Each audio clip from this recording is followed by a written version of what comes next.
Hello everyone, সকলকে স্বাগতম বুটস্ট্র্যাপের নতুন এই সিরিজে। বুটস্ট্র্যাপের লেটেস্ট ভার্সন বুটস্ট্র্যাপ 5.3 নিয়ে আলোচনা করব। চলুন তবে শুরু করা যাক। What is bootstrap? আসলে বুটস্ট্র্যাপটা কি? বুটস্ট্র্যাপ হচ্ছে একটি সিএসএস বেসড ফ্রেমওয়ার্ক, যার মাধ্যমে কিছু ক্লাস ব্যবহার করে আমরা সহজেই এটিকে ব্যবহার করতে পারবো। এটি কেন ব্যবহার করব? এটি হচ্ছে ফাস্টেস্ট অ্যান্ড ইজিয়ার, মানে ফাস্ট, অতি দ্রুত কাজ করে এবং এটি সহজবোধ্য ওয়েব ডেভেলপমেন্টের ক্ষেত্রে। এটি ইজিলি শেখা যায় এবং এটি রেসপন্সিভলি ওয়েব লেআউটস রয়েছে। এখানে রেসপন্সিভের বিষয়টি খুব সুন্দরভাবে করা হয়েছে। এটি কেন শিখব? এখানে অনেক কম্পোনেন্ট ব্যবহার করা হয়েছে যেগুলো আমরা সহজেই ব্যবহার করতে পারবো। যেমন লেআউট ব্যবহার করা হয়েছে, টাইপোগ্রাফি ব্যবহার করা হয়েছে, ব্রেড ক্যাম্পস ব্যবহার করা হয়েছে, অ্যালার্টস বাটন ব্যবহার করা হয়েছে, বেজ ব্যবহার করা হয়েছে, মডেল ব্যবহার করা হয়েছে, কার্ড ব্যবহার করা হয়েছে, বাটন, ফ্রম, টেবিল, ইটিসি, এরকম আরও অনেক হেল্পফুল জিনিস আমাদের এখানে ব্যবহার করা হয়েছে, যেগুলো আমরা সহজেই ব্যবহার করতে পারবো আমাদের কাজের ক্ষেত্রে এবং আমাদের কাজটি সহজ করে দেয়। একটি ফ্রেমওয়ার্কের কাজই হচ্ছে কোনো জটিল কাজকে সহজে সমাধান করা। আপনারা কখন বুটস্ট্র্যাপ শিখতে পারবেন? আপনাদেরকে প্রথমে HTML এবং CSS সম্পর্কে পূর্ণাঙ্গ ধারণা থাকতে হবে, এরপরেই আপনারা বুটস্ট্র্যাপ শিখতে পারবেন। বুটস্ট্র্যাপ ব্যবহার করতে গেলে আমাদেরকে বুটস্ট্র্যাপটি ইনস্টল করতে হবে। এই ইনস্টল করার দুইটি পদ্ধতি রয়েছে। একটি পদ্ধতি হচ্ছে CDN ব্যবহার করার মাধ্যমে। আসলে CDNটা কি এটা বোঝা প্রয়োজন। CDN হচ্ছে এক ধরনের লিঙ্ক, যে লিঙ্কের মাধ্যমে আমরা ইনস্টল না করেই নেট কানেকশনের মাধ্যমে সেইখান থেকে অ্যাক্সেস নিয়ে কাজ করতে পারবো। এটার এই জন্যই CDN ব্যবহার করা হয়। এবং আরও একটি পদ্ধতি রয়েছে, সেটি হচ্ছে আমাদের লোকাল মেশিনে ইনস্টল করে সেটি ব্যবহার করা। CDN ব্যবহার করার কিছু সুবিধা এবং অসুবিধা রয়েছে। আমরা যদি CDN ব্যবহার করি তাহলে সেক্ষেত্রে আমাদেরকে ইনস্টল করতে হবে না, সহজ প্রসিডিওর মাধ্যমে ব্যবহার করতে পারবো। এবং এর একটি বিপরীত দিক রয়েছে, যেটি নেট কানেকশন ছাড়া এটি আমরা ব্যবহার করতে পারবো না। মূল প্রসিডিওর, অর্থাৎ আমরা যে জিনিসটি বেশি ফলো করব সেটাই হচ্ছে ফাইল ডাউনলোড করে ব্যবহার করা। আমরা এখানে দুটিই দেখব যে কিভাবে একটি বুটস্ট্র্যাপ ফাইল ইনস্টল করা হয়। প্রথমে আমরা CDN পদ্ধতিটি দেখে নেব। চলুন তবে দেখে নেওয়া যাক। প্রথমে ব্রাউজারে গিয়ে সার্চ করতে হবে বুটস্ট্র্যাপ ডাউনলোড লেটেস্ট ভার্সন। বুটস্ট্র্যাপের বর্তমান লেটেস্ট ভার্সন চলছে 5.3। এখানে আমরা বুটস্ট্র্যাপের ইন্ট্রোডাকশন থেকে এই যে include bootstrap, CSS and JS, এটি আমরা নিতে পারি, বা এখান থেকে CDN যেটি খুশি সেটি নিতে পারেন। আমি এটি নিচ্ছি। প্রথমে আপনারা একটি বুটস্ট্র্যাপের ফোল্ডার বানিয়ে নেবেন। আমি অলরেডি বানিয়ে নিয়েছি। এই বুটস্ট্র্যাপের ফোল্ডারের মধ্যে একটি index.html নামে ফাইল ক্রিয়েট করে নেবেন।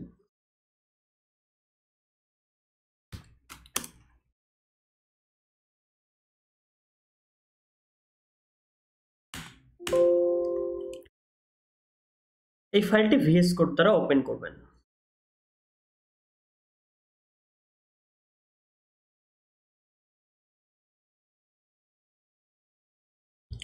ফাইলটি VS কোড দ্বারা ওপেন হয়ে গিয়েছে, অলরেডি আমরা দেখতে পাচ্ছি।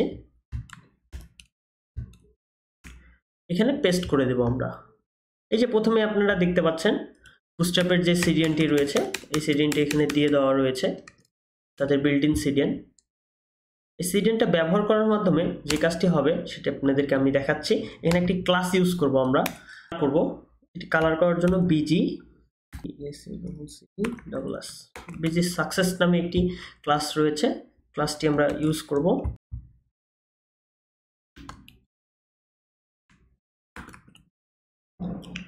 ফাইলটি আমরা ওপেন করব। এই যে আপনারা দেখতে পাচ্ছেন যে কালারটি এসেছে, এটি এখানকার BG সাকসেস, অর্থাৎ এই কালারটা। এটি পেয়েছে কিনা বোঝার জন্য আমি এই ক্লাসটি ব্যবহার করে আপনাদেরকে দেখালাম। এবার আপনাদেরকে দেখাবো যে কিভাবে একটি ফাইলকে লোকাল মেশিনে ইনস্টল করে আমরা ব্যবহার করতে পারি, অর্থাৎ বুটস্ট্র্যাপ ফাইলটি কিভাবে লোকাল মেশিনে থেকে আমরা ব্যবহার করতে পারি। আমাদেরকে আবার যেতে হবে বুটস্ট্র্যাপ ডাউনলোড, যে আমাদের লেটেস্ট ভার্সন লিখে সার্চ দেব এবং এখানে গিয়ে যে ডাউনলোড বাটনটি আপনারা দেখতে পাচ্ছেন, এই যে ডাউনলোড বাটন, এই ডাউনলোড বাটনে প্রেস করব। অটোমেটিকলি ডাউনলোড হয়ে গিয়েছে, আপনারা দেখতে পাচ্ছেন এই যে ডাউনলোড হয়ে গিয়েছে। এই ফাইলটি এবার আমরা ইনস্টল করে নেব। কিভাবে ইনস্টল করব আমি সহজ পদ্ধতিতে দেখিয়ে দিচ্ছি। আপনাদের যে ফোল্ডার ডাউনলোড ফোল্ডারে সেখানে যাবেন। এই যে আমার এখান থেকে ডাউনলোড ফোল্ডার রয়েছে, ডাউনলোড ফোল্ডার থেকে আপনাদের রুট ফোল্ডারে যে ফোল্ডারে কাজ করছেন সেইখানে ফাইলটি নিয়ে নেবেন। ফাইলটি নিয়ে নেওয়ার পর এটাকে আনজিপ করে নিতে হবে। স্ট্যাক হেয়ার করে আনজিপ করে নিলেন। আনজিপ করার পর আমাদের ভিতরে যেতে হবে। এখানে আপনারা দুটি ফাইল দেখতে পাচ্ছেন, একটি জেএস একটি সিএসএস। এখান থেকে আমাদের একটি ফাইল লাগবে, সেটি হচ্ছে bootstrap min.css। তা ব্যতীত যতগুলো ফাইল রয়েছে আমরা এগুলোকে ডিলিট করে দিব। এই যে এখানে bootstrap min.css যে নামটি দেখতে পাচ্ছেন, এই ফাইলটি বাদ দিয়ে আমরা সবগুলো ডিলিট করে দিব।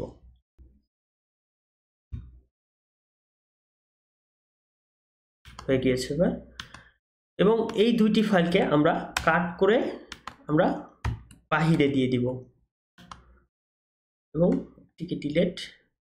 এবং যে জেএস ফাইলটি রয়েছে এখান থেকে মাত্র আমাদের দুইটি ফাইল লাগবে, একটা হচ্ছে bootstrap bundle.js আর একটা হচ্ছে bootstrap min.js।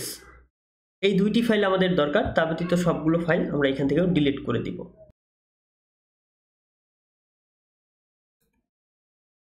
হয়ে গিয়েছে।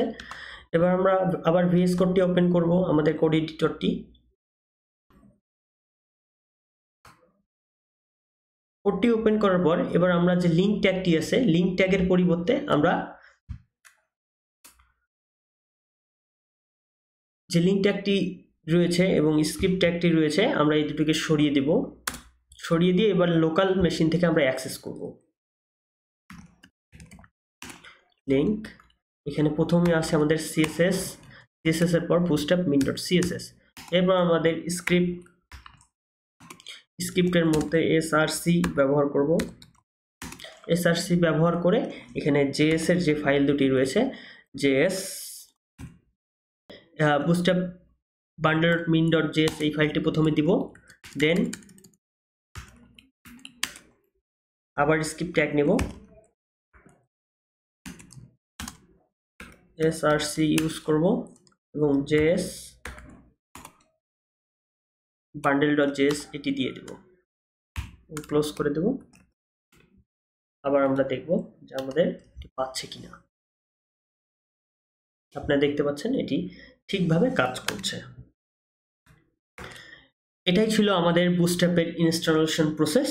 পরবর্তী ভিডিও দেখার জন্য আমন্ত্রণ রইল।